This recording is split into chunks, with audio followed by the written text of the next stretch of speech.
Hello everyone. Let's continue the chapter. Next topic is civil disobedience movement. जब Lahore session हुआ था 1929 में तो कांग्रेस ने डिसाइड किया था कि वो एक मूवमेंट लॉन्च करेगी जिसका नाम था civil disobedience movement under the leadership of Gandhi. Means उनके लीडर थे Gandhi ji. Civil disobedience movement इसलिए लेके आए थे वो लोग कि कुछ लॉज जो थे ब्रिटिश लॉज उन्हें अनजस्टिस लग रहे थे कुछ लोगों को, तो उसे रिफ्यूज़ करने के लिए वो लोग ये लॉ लेके आए थे। इस लॉ के थ्रू पीपल अपना एक्सप्रेस कर रहे थे कि ये उन लॉज के डिसअप्रूवल को एक्सप्रेस कर रहे थे कि हमें ये लॉज नहीं चाहिए, आप इन्हें चेंज कीजिए। तो वो एक पीसफुल वे में गवर्नमेंट से आर्ग्यू कर रहे थे कि हमें लॉज चेंज करने हैं। गांधी जी ने चूज़ किया civil disobedience movement by breaking the salt law. जो सॉल्ट लॉ लेके आई थी गवर्नमेंट, इस लॉ के अकॉर्डिंग जो सॉल्ट मैन्युफैक्चर होगा और सोल्ड होगा वो इंडिया में होगा ब्रिटिश गवर्नमेंट के थ्रू, और लोगों को उस सॉल्ट को खरीदने के लिए टैक्स पे करना पड़ेगा। ये लॉ लेके आई थी ब्रिटिश गवर्नमेंट। तो इस लॉ को ब्रेक करने के लिए गांधी जी ने स्टार्ट किया था civil disobedience movement. Gandhiji, along with other nationalists, argued that it was sinful to tax salt as it is an essential item of our food. Gandhi और जो अदर नेशनलिस्ट थे उन्होंने आर्ग्यू किया था कि ये सही नहीं है कि आप सॉल्ट पर टैक्स लगाए, क्योंकि तो ये तो एसेंशियल फूड आइटम है हमारे फूड का, इसके बिना तो हम खाना ही नहीं बनता है नमक के बिना। सो उन्होंने जो ये इशू था सॉल्ट का, ये अफेक्ट कर रहा था रिच और पुअर दोनों को ही। 12 मार्च 1930 में गांधी अलॉन्ग विद 78 फॉलोअर्स के साथ गांधी ने स्टार्ट किया था पीसफुल मार्च साबरमती आश्रम से, जो कि अहमदाबाद में, वहाँ से वो लोग गए थे दांडी तक। दांडी एक कोस्टल विलेज है गुजरात का। उनका एम ये था कि जो सॉल्ट लॉ है कॉलोनियल गवर्नमेंट को, इसे हमें डिफाई करना है। थाउजेंड्स ऑफ पीपल ने ज्वाइन किया उस मार्च को। वो लोग दांडी पहुँचे 5 अप्रैल 1930 में। 6 अप्रैल 1930 को गांधी और उनके फॉलोवर्स सी शोर पर गए। वहाँ पे उन्होंने सॉल्ट लॉ को ब्रोक किया। कैसे ब्रोक किया? जो नेचुरल सॉल्ट होता है सी शोर पर, वहाँ उन्होंने उसको गैदर किया और उसे बॉईल करना स्टार्ट कर दिया ताकि वो उससे सॉल्ट बना सके। सी द फिगर 5, इस पे बताया गया है Gandhi initiating the civil disobedience movement by breaking the salt law at Dandi on 6 April 1930। So begin with this act of civil disobedience all over the country. इसके साथ पूरे कंट्री में ये मूवमेंट स्टार्ट हो गया था। Large number of people including peasants, tribals and women broke the salt law and participated in rallies. Large number of लोगों ने, जिसमें कि पीजेंट्स, ट्राइबल्स, वुमेन सभी लोग इंक्लूडेड थे, उन्होंने सॉल्ट लॉ को ब्रेक किया और रैलीज में पार्टिसिपेट किया। एक बिजनेस फेडरेशन ने भी ट्राई किया कि वो पब्लिक ओपिनियन को मोबिलाइज करे सॉल्ट इशू को लेकर, तो उन्होंने पैम्पलेट्स पब्लिश करे। थाउजेंड्स ऑफ लोगों को, जिसमें गांधी जी भी इंक्लूड थे, उन्हें अरेस्ट किया गया। कॉलोनियल गवर्नमेंट ने ट्राई किया कि वो इस मूवमेंट को सप्रेस करे। उन्हें ब्रूटल एक्शंस लिए अगेंस्ट पीसफुल सॉल्ट सत्याग्रहीज। तो ये सिग्निफिकेंट था कि इसमें जो विमेन थी, जो कि डाइवर्स बैकग्राउंड से थी, एज ग्रुप की, मतलब अलग अलग एज ग्रुप की थी, उन लोगों ने भी नेशनल मूवमेंट में पार्टिसिपेट किया। In fact their involvement in strengthen the freedom struggle against the colonial rule. They had to fight to participate in the movement. Even Gandhi did not favour the idea of women participating in Dandi march और the salt Satyagraha. Gandhi ji भी इस favour में नहीं थे कि जो women थी वो लोग इसमें पार्टिसिपेट कर रही इस मूवमेंट में। तो सरोजिनी नायडू जो थे, ये भी एक नेशनलिस्ट लीडर थी आईएनसी की, मीन्स इंडियन नेशनल कांग्रेस की। उन्होंने कन्विंस किया गांधी को कि नहीं, विमेन को भी अलाउ कीजिए कि वो मूवमेंट ज्वाइन करें। फिर आया government of India act of 1935। Government of India act आया 1935 में, जो कि पास किया गया ब्रिटिश पार्लियामेंट के थ्रू। ये एक इम्पॉर्टेंट प्रोविजन था जिससे कि फेडरेशन ऑफ इंडिया का स्टैब्लिशमेंट हुआ, मीन्स एक संघ बना जिसमें कि प्रोविंसेस जो थी ब्रिटिश इंडिया की और जो प्रिंसली स्टेट्स थी, awarding more freedom to provinces, वो ज़्यादा फ्रीडम दे रहे थे प्रोविंसेस को। डायरेक्ट इलेक्शंस का उन्होंने इंट्रोडक्शन किया कि डायरेक्ट इलेक्शंस होंगे।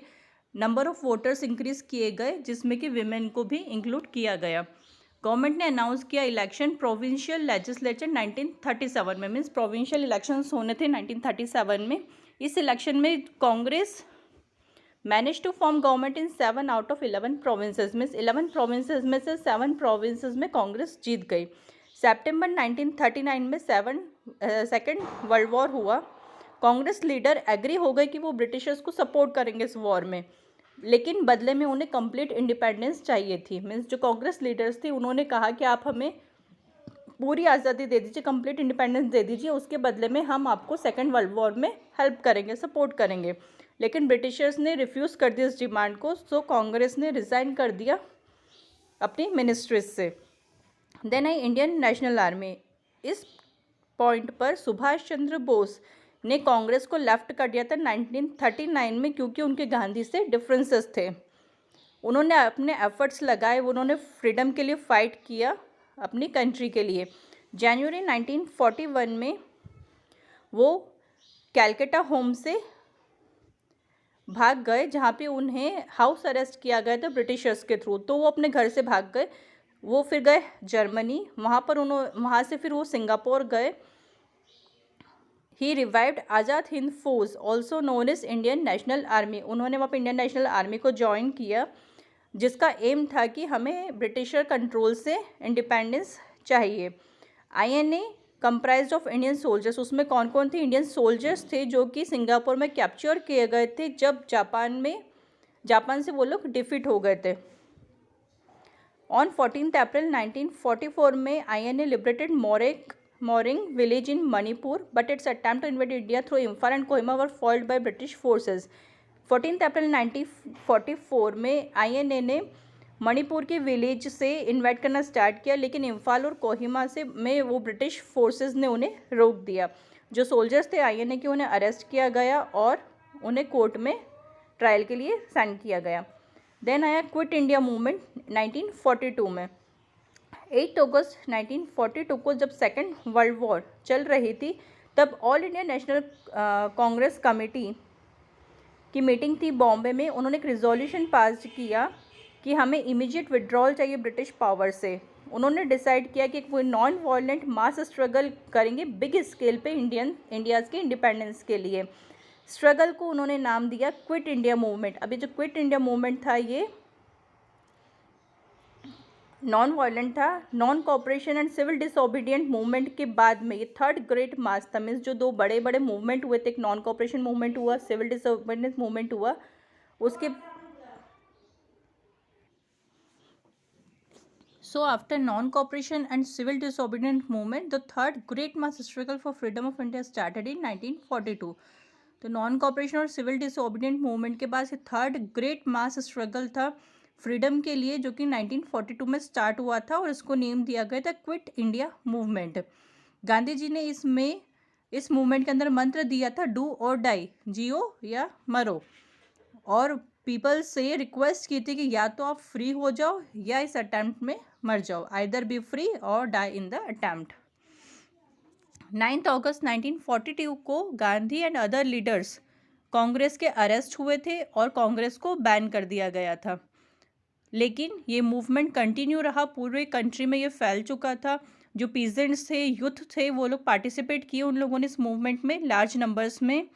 स्ट्राइक्स किए गए, प्रोसेशंस निकाले गए, every part of the country में लोगों ने अटैक किए सिंबल ऑफ ब्रिटिश अथॉरिटीज़ पर इंडिया के अंदर, जैसे कि पुलिस स्टेशंस हुए।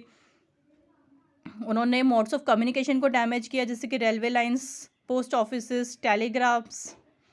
स्लोगन दिए गए क्विट इंडिया एंड डू और डाई के। गवर्नमेंट ने बैन कर दिए पब्लिकेशन ऑफ न्यूज़ को अबाउट द मूवमेंट से रिलेटेड कोई भी न्यूज़ पब्लिश नहीं की जाएगी, ऐसे गवर्नमेंट ने बैन कर दिया गया था। क्योंकि अगर न्यूज़ में बार बार कोई चीज़ दिखाई जाती तो हमारे दिमाग में छप जाती है, इसलिए गवर्नमेंट ने बैन कर दिया। मैनी एरियाज़ में people establish there on government. बहुत सारे एरियाज़ में लोगों ने अपने गवर्नमेंट खुद एस्टैब्लिश कर ली। British tried to suppress the revolt with a heavy hand.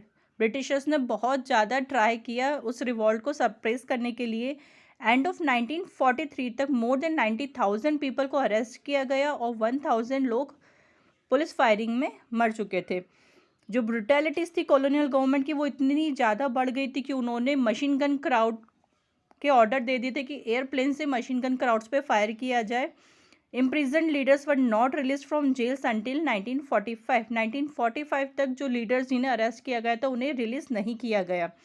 Then independence and partition of India, कैसे इंडिपेंडेंस मिली हमें और कैसे इंडिया में पार्टीशन हुआ, इंडिया पाकिस्तान का कैसे पार्टीशन हुआ। 1940s में जो communal force began raising their hands in the country, अब ये कम्युनल पार्टी बन गई अलग से जो ये मुस्लिम लीग थी। कम्युनल पार्टी मीन्स जो धर्म के नाम पर राजनीति खेलते हैं, ओके। तो ये मुस्लिम लीग आ गई। फिर 1940 के बिगेन में Muslim League pass a resolution demanding independent states for Muslim in north western and eastern part of Indian subcontinent. 1940 जब स्टार्ट हुआ तो मुस्लिम लीग ने एक रिजोल्यूशन पास किया जिसमें उन्होंने डिमांड किया कि हमें इंडिपेंडेंट स्टेट चाहिए मुस्लिम्स के लिए नॉर्थ वेस्टर्न और ईस्टर्न पार्ट्स ऑफ इंडियन सब कॉन्टिनेंट में, मीन्स जो अभी पाकिस्तान है नॉर्थ वेस्टर्न पार्ट में और ईस्टर्न पार्ट में कौन है, बांग्लादेश, ठीक है। तो उन्होंने इन दो पार्ट्स में अपनी एक इंडिपेंडेंट स्टेट मांगी। It is important to note that resolution did not mention Pakistan और any sort of partition of the country. उन्होंने डायरेक्टली पार्टीशन के लिए नहीं कहा, लेकिन उनका कहना यही था। You might wonder why League demanded independent state for Muslim. अब आप लोग सोच रहे होंगे कि ऐसा क्यों हुआ, मुस्लिम लीग इंडिपेंडेंट स्टेट्स क्यों चाहती थी मुस्लिम के लिए। Important reason for this can be traced back to late 1930s when League, probably owing to Hindu-Muslim in 1920s and 1930s, started visualizing the Muslims as a separate nation from the Hindus. एक important reason ये हुआ था कि 1930s, late 1930s में Hindus और Muslims के बीच में कुछ टेंशन चल रहे थे। उस चीज़ को लेकर उन्होंने डिमांड करी कि हमें एक इंडिपेंडेंट स्टेट चाहिए। कहीं ना कहीं इसमें कांग्रेस का भी हाथ रहा है और सबसे बड़ा तो मुस्लिम लीग का रहा, जो मोहम्मद जिन्ना थे जिन्होंने मुस्लिम लीग का एस्टेब्लिशमेंट किया था। वो एक रीज़न थे कि उन्होंने इंडिपेंडेंट स्टेट की मांग की। वो उन्होंने क्यों की, उसमें उनका खुद का भी फ़ायदा था। वो चाहते थे, उन्हें पता था कि कांग्रेस पावरफुल है तो जो प्राइम मिनिस्टर बनेंगे वो जवाहरलाल नेहरू बनेंगे, उन्हें कोई राइट नहीं मिलेगा। तो उन्होंने सोचा अपने एक इंडिपेंडेंट स्टेट बना ले, जिससे कि उन्होंने सोचा कि इंडिपेंडेंट स्टेट बना ली जाए जिसमें कि लीडर मैं ही रहूँगा। तो उन्होंने कहीं ना कहीं अपना खुद का फ़ायदा देखा कि जब खिलाफत मूवमेंट हुआ था तब तो वो खलीफा को लेकर था, तो उसमें मुस्लिम्स लोगों ने बहुत सपोर्ट किया था। लेकिन जब सिविल डिसोबीडियंस मूवमेंट आया तो वो तो पूरे इंडिया के लिए था, ब्रेकिंग द सॉल्ट लॉ था। अब नमक तो सभी लोग यूज़ करते ना, लेकिन उसमें मुस्लिम्स की मेजोरिटी नहीं थी। तो इस चीज़ को कांग्रेस ने इग्नोर कर दिया, उन्होंने इस चीज़ पर ध्यान नहीं दिया। तो ये भी एक रीज़न था कि मुस्लिम जो थे वो मुस्लिम लीग की तरफ अट्रैक्ट हो रहे थे। एक और बिग रीज़न ये था कि जो उन्होंने सेपरेट स्टेट की डिमांड की थी वो ये थी कि big victory of Congress in provincial election of 1937 में जब प्रोविंशियल इलेक्शन हुए तो उसमें बिग विक्ट्री किसकी हुई, कांग्रेस की हुई। which might have made the league realize that Muslims were a minority in India, because of which they would be treated as less important in any democratic structure.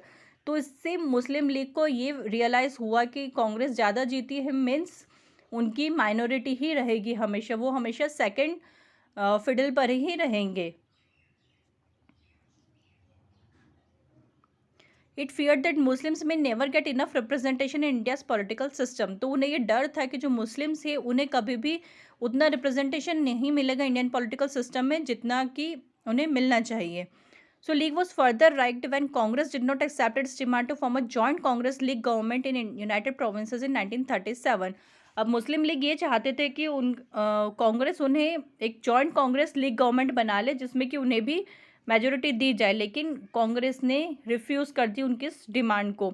1930s में Congress failed to gather the support of Muslim masses. तो 1930s में Congress fail हो गई, उन्हें मुस्लिम masses का support नहीं मिला। Consequently league got a chance rather huge support of Muslim people in 1930s and in early 1940s when most Congress leaders were in jail because of the ongoing quit India movement. तो 1930s में तो Congress fail हो गई, उन्हें मुस्लिम masses का support नहीं मिला और इसका फ़ायदा उठाया मुस्लिम लीग ने। मुस्लिम लीग को चांस मिल गया कि उन्हें मुस्लिम लोगों का सपोर्ट मिल जाए 1930s में। और अर्ली 1940s में क्विट इंडिया मूवमेंट चल रहा था, तो उस दौरान कांग्रेस के मोस्टली लीडर्स जेल में थे, अरेस्टेड थे। सो इसका भी फ़ायदा मुस्लिम लीग ने उठाया। फिर जब सेकेंड वर्ल्ड वॉर ख़त्म होने आ गई सितंबर 1945 में, तब British began talk with Congress. Britishers ने कांग्रेस के साथ बात करना स्टार्ट किया league leaders for the independence of India, जो मुस्लिम लीग इंडिपेंडेंट स्टेट मांग रही थी इंडिया से, उसको लेकर उन्होंने कांग्रेस से बात की, लेकिन ये टॉक फेल हो गई क्योंकि लीग ने एक्सेप्ट नहीं की उनकी बात।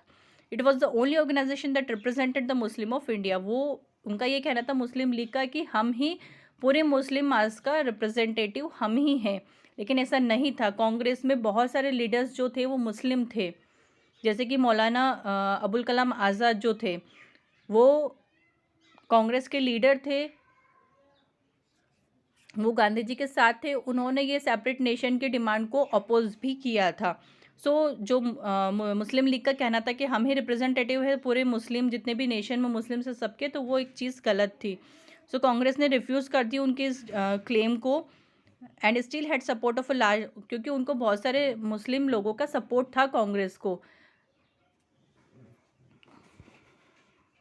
1947 में election to the provinces were held in which Congress gained success in general और open constituencies.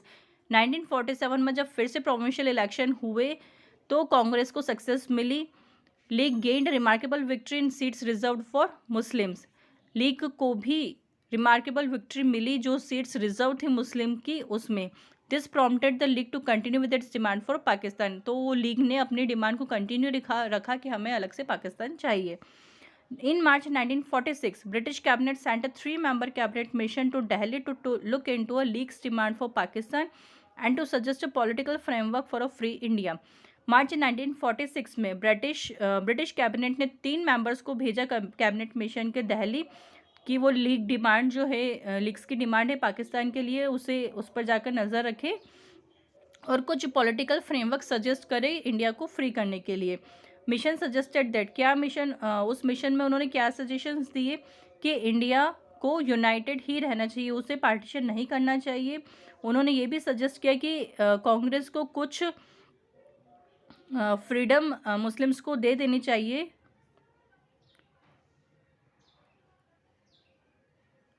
The center would have powers needed to raise the finance to manage this object. Mission proposed some autonomy to be granted to Muslim majority areas. Okay, उन्होंने ऐसा बोला कि आप कुछ ऑटोनोमीज grant कर दो Muslim majority areas में। Cabinet mission भी फेल हो गया। कांग्रेस तो कहीं ना कहीं फिर भी रेडी थे, लेकिन मुस्लिम लीग ने बिल्कुल मना कर दिया। 29 जुलाई 1946 में मुस्लिम लीग ने एक रिजोल्यूशन अडॉप्ट किया जिसमें कि उन्होंने कैबिनेट मिशन के प्रपोजल को रिजेक्ट कर दिया और उसे प्रोटेस्ट किया। 16 अगस्त 1946 को उन्होंने डायरेक्ट एक्शन डे बोला कि आप लोग कुछ नहीं कर रहे कोई भी, तो हम 16 अगस्त 1946 को डायरेक्ट एक्शन लेंगे। तो उन्होंने उसे नाम दे दिया डायरेक्ट एक्शन डे।